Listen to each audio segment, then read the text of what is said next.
Ayan, paluto na ang sauce ng aking spaghetti, mga kaibigan. Hello po sa inyong lahat. Yan po ang recipe ko for lunch today. Spaghetti na lang po muna. Tipid-tipid po kami at kami po ay nasa lockdown pa hanggang ngayon. Naka-quarantine pa po kami. Ayan, ito na yung sauce. Ito na yung pasta. I-mix ko na siya dyan para sama-sama together na.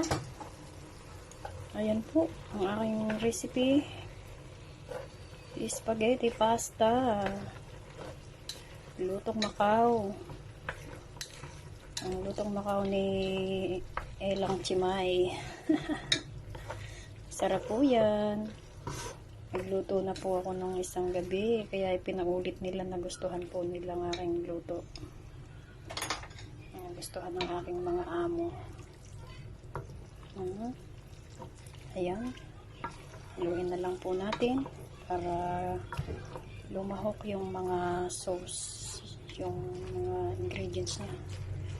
Napadami po yata ang aking giniling na karne. Kaya malasang malasa yan. Oh.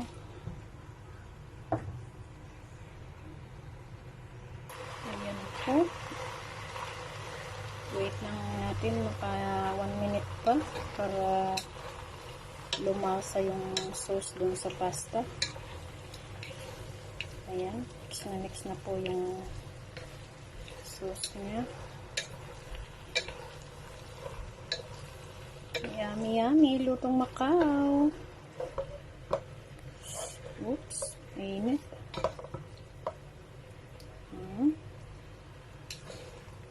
Ganyan lang gusto nila. Ayaw nila ng masyadong mapula. Katulad ng spaghetti sa Pilipinas. Ito Italian style lang siya. Sarap po siya. Yung karne niya, ano yan? Sariling gawa ko po. Sariling timpla.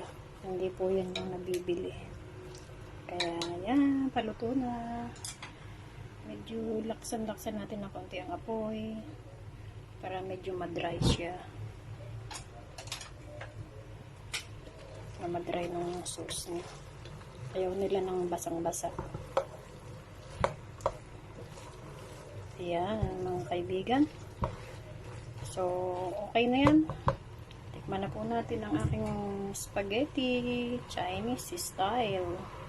Lutong Macau. Let's eat na, mga kaibigan. A simple way how to make french fries. Ayan, hiwa-hiwain lang yung french fries ng pahaba. Tapos lagyan ng asin. Tsaka ito flour. Para medyo malutong siya. Pag piniritos, crispy siya. Masarap.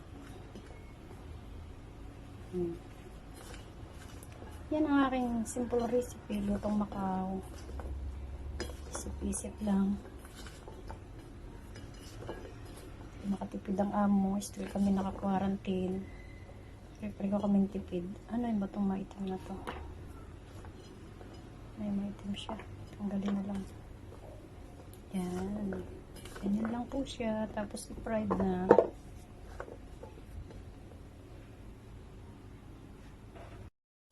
Ayan, ito po yung aking french fries. Paulam ng aking niluto na spaghetti. Spaghetti at french fries po kami ngayon.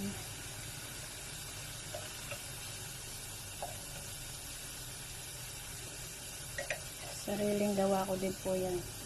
Patatas na yan. Hiwa-hiwa ko lang.